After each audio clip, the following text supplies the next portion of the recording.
Hello, it's Polish Pol VR, welcome back to the channel. We are here today to do some more PlayStation VR2 news. Today we've got a good one, because Sony might have just patented what could become a revolutionary new lens design for future PlayStation VR headsets. I won't spoil all the details just yet, but let's just say, if this makes it into the next-gen PlayStation VR, it could completely change how affordable high-end quality virtual reality is built. I'll be doing also of Lies and Rain review, and I go over everything the game does right and a few things that might frustrate you. And to wrap it all up, we have a look at what's coming next week, because there are more PSVR2 games releasing. So, before I start, make sure to subscribe, press that like button and help me stay relevant and grow this channel. It really helps a lot and I super appreciate it. Let's start from Of Lies and Rain review. But first, a quick note: the game was provided to me by the developers, but as always, you are getting my honest opinion here. So, Of Lies and Rain is the latest story-driven first-person adventure / environmental puzzle first-person shooter for PlayStation VR2. It's a quite chunky chunks of a game, easily taking around 8 to 10 hours to finish. The demo already set some pretty high expectation. So, how is the full release? Is it good or does it suck balls? I'm gonna tell you all about it. Let's go! Right from the start, the game greets you with a surprisingly advanced option menu. You can pick between performance mode, no reprojection, higher frame rate, or quality mode for higher visuals and textures, but reprojections. There's even a sharpness slider, anti-aliasing settings, and foveated rendering options. Honestly, this menu does things that I have never seen before on PSVR2, and when it comes to comfort and accessibility options, it's all here. Seated or standing play, quick or smooth turning, everything you could expect and then some. Once you dive in, the story kicks off with you waking up, not remembering who you are, and just thinking like, what the fuck is going on? And then there is that what I call Mrs. Exposition on the radio, and she starts feeding you all the details, and off you go, trying to reclaim your past and save the world. The game takes a slow, steady pace, but that's clearly by design. It's quite personal and eerie experience, blending inspirations from Half-Life Alyx, War of the Worlds, Metro, 1984, The Matrix, and even Alien, plus probably some more what I noticed. You move through some massive, sprawling environments that often surprise you with clever little thinking and platforming challenges. Now let's talk about the combat, because this is where this game gets interesting. The combat is close and intense and surprisingly varied. Some fights are almost puzzles themselves, where you need to figure out how to survive or what approach works best. Some battles you can actually avoid entirely. I wouldn't say it's got like proper big great stealth mechanics, but what I did sometimes, I tried to walk past the enemies without turning round and just hope for the best, while my heart rate kicked into the higher gears. Other fights you just have to fight your way through, no other choice. Either way, you're going to die a lot probably, but the game always encourages you to try again, even when it's frustrating, and trust me, it can be frustrating. It doesn't push you to rage quit the game, it just makes you want to do better next time. There's also a lot the player has to figure out on their own. No hand holding here. You find keycards that you only going to use a handful of times, but you actually need to store them somewhere, which you can't right now. I dropped one and it kind of got stuck halfway in the floor. It was barely visible, but I managed to find it. Still, that's an easy way to get stuck and might happen to anyone. It's one of those games where you often think, where the fuck do I go next? Sometimes the answer is a tiny tunnel or a ladder tucked in somewhere. It can be frustrating, and I wish developers gave us a kind of story option approach for the people who don't want to maybe wander aimlessly. Think about it like a waypoints or something like that, maybe a super easy difficulty for people with slightly busier lifestyles. Also, I need to mention the machine gun. That thing was a little disappointing to me. It was final weapon I unlocked. It doesn't seem to do enough damage. And aiming isn't great either, especially early on in the game. I'm not talking here only about machine gun, but you know, before you get a laser sight on the pistol, when you combine that with the weapons way you got, and sometimes tricky enemy positioning, and sometimes the experience it's not as fun as it should be. Now let's talk about movement. There is no jump button, and while that's not a deal breaker, it does feel a bit weird, especially since the game has some serious top tier VR mechanics. To climb, you can climb ladders or grab gold squares. And the crouch and prone system is absolutely brilliant here. You don't press a button, you use thumbsticks to smoothly lower or raise your body, and it just feels amazing. Now let's talk about the data world sections. Those digital platforming zones pop up every so often, and they can feel a bit out of place compared to the rest of the game's tone, even though they tie into the story. You know, they kind of, you do so many different things like giant platforms, double jumps, you know, you got everything here. Personally, I enjoy them, but I can see how they might frustrate players who aren't into platforming in virtual reality. Some of those areas are optional, but others you have to complete to progress. So if you don't like puzzles, then yeah, it will test your patience. But some design choices in this game as well are counterintuitive. For example, one puzzle asks you to move explosive barrel or a canister, whatever, up a level. Naturally, you would think you could climb the crate beside it, but no. You have to fuck around throwing it and then climb another way to get it. There are a few moments like that where the logic just doesn't match the otherwise excellent VR immersion. And that's the thing, Offline Rain nails the immersion in so many ways. But those odd handful little moments pull you straight out of it big time, and that is because it does it so many things right. Now let's talk about the storytelling. You get most of it through this, like I mentioned, Mrs. Exposition on the radio, and the rest is from collectible data discs. They basically your text logs. The writing is fine, but reading them gets old fast, and I eventually just was thinking like, can't do it anymore, so I stopped.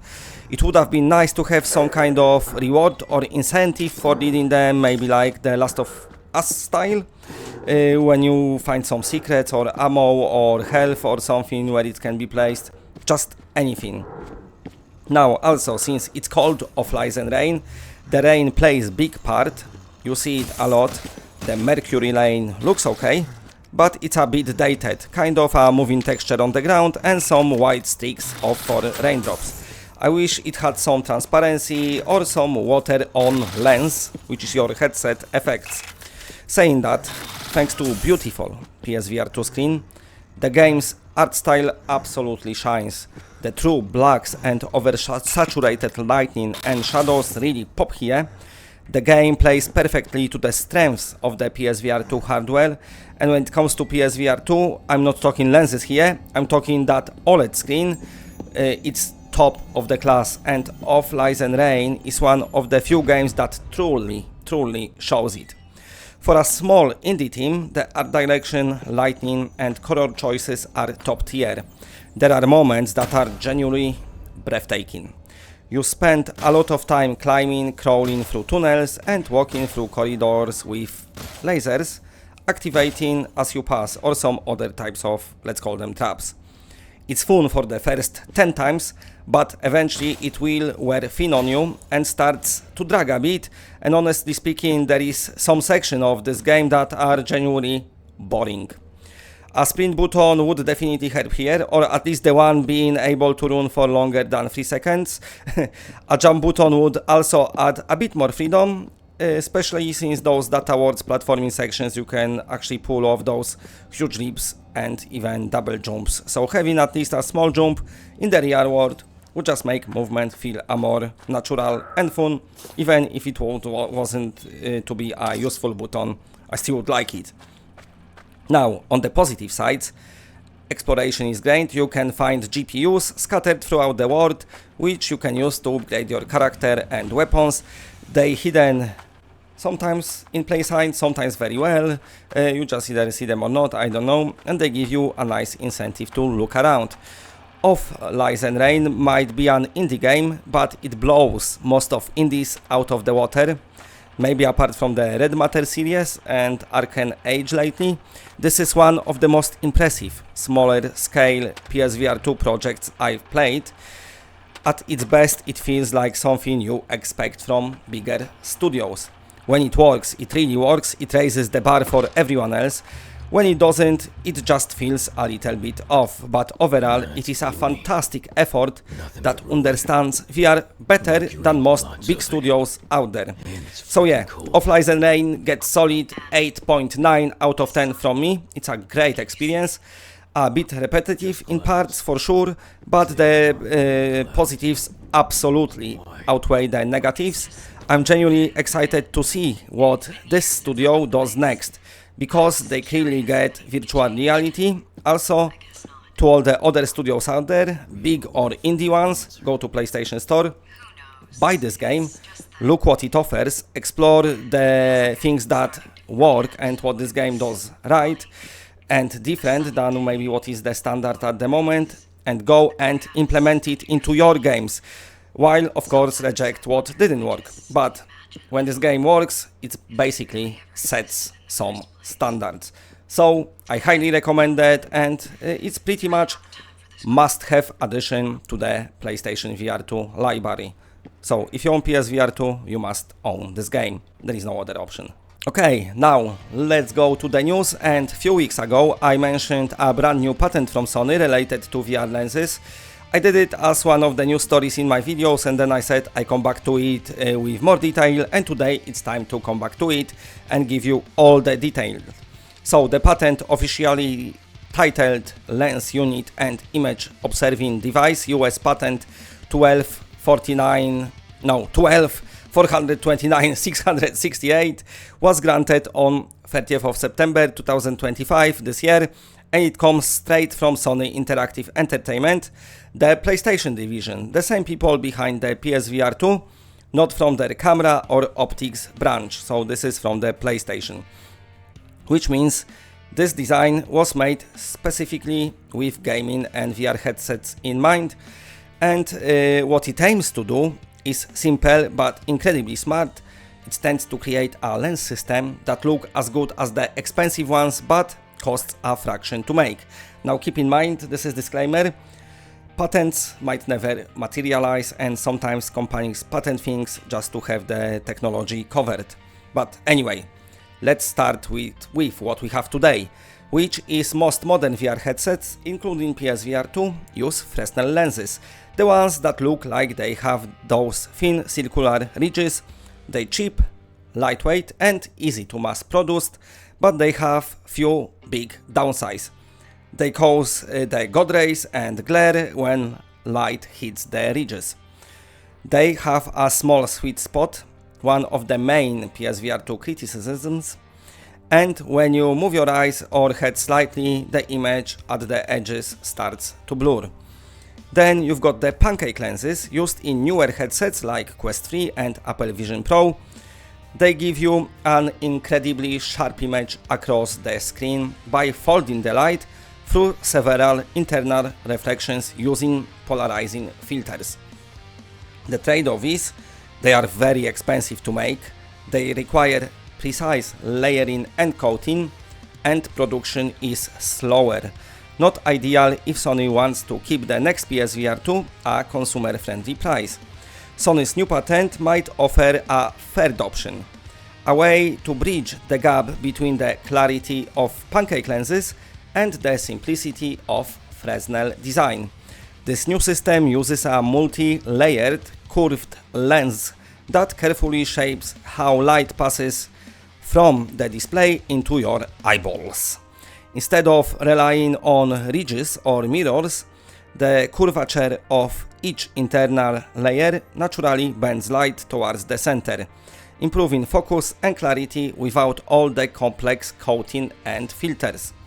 The result is lens that has less chromatic aberration, reduces glare and God rays, expands the sweet spot, and still can be produced affordably using standard plastic molding and coating methods. Now, here's where it's getting even more clever.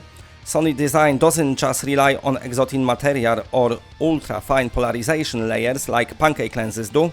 Instead, it's based around precision injection molding, something Sony already uses at a scale for camera lenses and PSVR2 optics as well.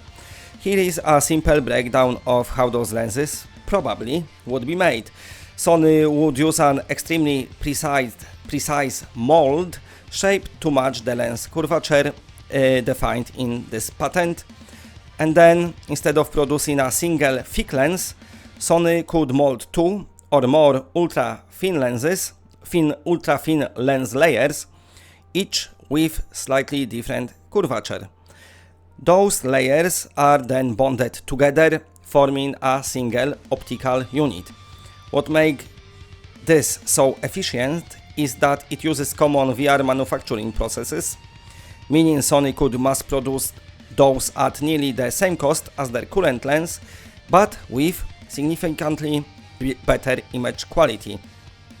And because there is no need for delicate mirrored layers or polarized filters, it means fewer defective parts and lower production costs overall. The PlayStation VR2 already has one of the best displays you can find in any headset, a 4K HDR OLED panel with incredible contrast, brightness and color. That screen is already time-proofed. It doesn't really need an upgrade anytime soon because that's how good it is. So, where can Sony improve next? And the answer is those optics. If they pair the PSVR2 existing display with this new lens system, they could achieve crystal clear visuals across the entire field of view with a larger sweet spot, something what people really want, less glare and even lighter headset. And because this lens design keeps costs down as well, it could easily fit into a future where maybe there is possibly a new PSVR headset in the making. I don't know.